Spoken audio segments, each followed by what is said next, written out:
Hola, buenos días, es Nico.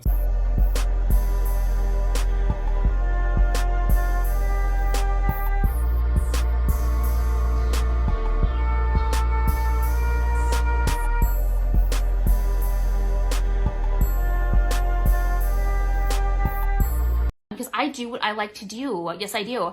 I do what I like to do, and you will not tell me what I will do. You will not tell me what I will say or what I will think, and you can sit down because you're fucking ugly. Okay. The next thing I want to talk about is the Sorry for the shimmer. It's not a healthy glow. It's because I'm sweltering and just deal with it. But today we're here to talk about something that I thought was interesting that I don't think I've directly discussed. I always start off topics that I like tiptoe around, that I never really fully address off like that. But yeah, if you like this kind of content, make sure that you follow me at patreon.com/Nicosaesthetics to support this channel and make sure that you get your weekly videos. But also, sorry if my chair squeaks when I'm moving. No one commented on it, but all this air is too thick. That's why that's why that be happening. But let's get started. So essentially, today we're going to be talking about toxic femininity. Nico, so when I address toxic masculinity, I usually address it head on, specifying how it usually limits how men can express themselves in today's society, in particular black men. Black and brown men, because there is machismo within the Latino community. The fuck? So, that was not planned. My ring light just went out, so I unplugged it, and once it cools off, I'll try to plug it back in. But I gotta finish recording this video. I'm gonna leave that in there because that was hilarious. But essentially, in the Latino community, there is something called machismo, which is essentially toxic masculinity with a little, Latino flair. But there is something called toxic femininity. And it's usually pertaining to the LGBT community. I mean, it does pertain to the heterosexual community, but as always, my target audience is the leg booty community. So I will be addressing that in particular, but the thing is, it's not like toxic masculinity where it overtly limits how people can move around. It's more so in supplement to it. What do you mean? Toxic femininity, in my own opinion, uplifts and helps reaffirm toxic masculinity. So this wasn't about to be me coming in here and just randomly shitting on femme gays if that's what masculine people wanted to hear. Essentially, in my own experiences, the toxic femininity archetype within the LGBT community usually correlates with like the mean girl archetype, where gay men try to embody some form of sassy, snarky, or rude female character from like the 90s to early 2000s because they're trying to live out their youth while peacocking within their circles. Nico, what is peacocking? That's when you do the most to stand out, and it's usually brought out in online personas, because though there are like sassy gay men that try to essentially become Regina George, in this day and age, it's rare that you casually meet them out. Have I met a few out? Yes, I have, but it's usually just their online persona and they're all mouth, because once you see them in person, they usually don't have that kind of energy. But other examples that I've seen in my personal life, let's say, is when it's in a sexual manner. They specifically try to align with the heterosexual dating dynamics, such as the bottom being the quote-unquote girl in the relationship and the top being the man and the provider.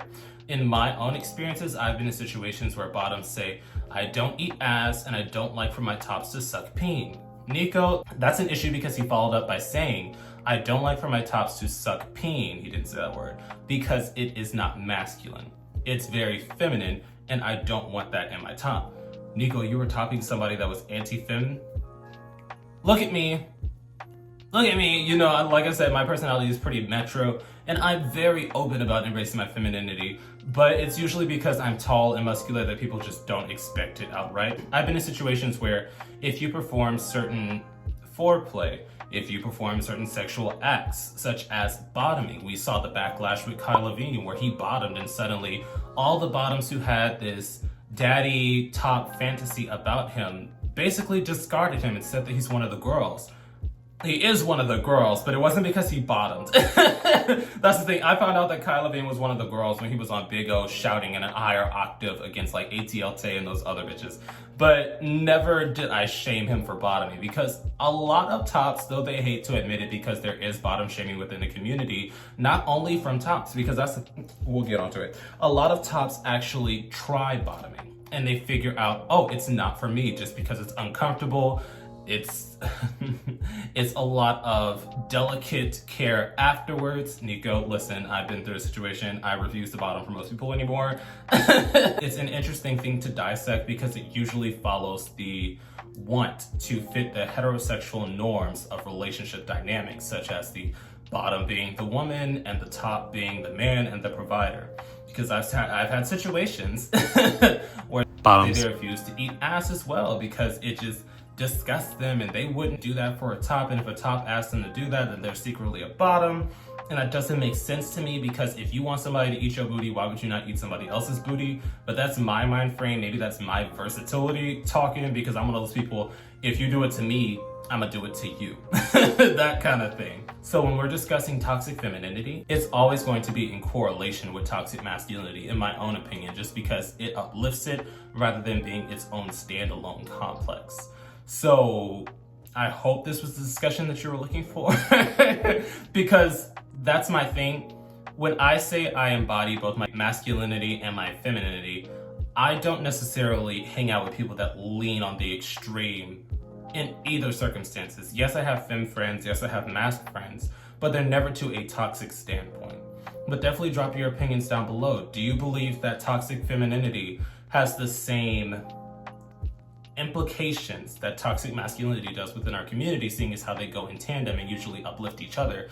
Do you believe that toxic femininity is different than toxic masculinity? Because though toxic masculinity does dictate how people can actively act in public, toxic femininity seems to be more of a social dynamic in a closed space, as in it's more personal. I've only really heard personal stories about people being toxic with their femininity rather than the social media campaigns, the active way it influences our politics when it involves toxic masculinity.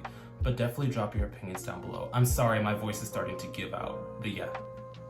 And once again, a quick thank you to all my patrons on Patreon, and a quick shout out to my third eye tier patrons. Your support means everything to me and helps me do this a lot more smoothly. I will also be listing this week's live stream topic in case anybody wants to join in on the fun. I will see you guys there.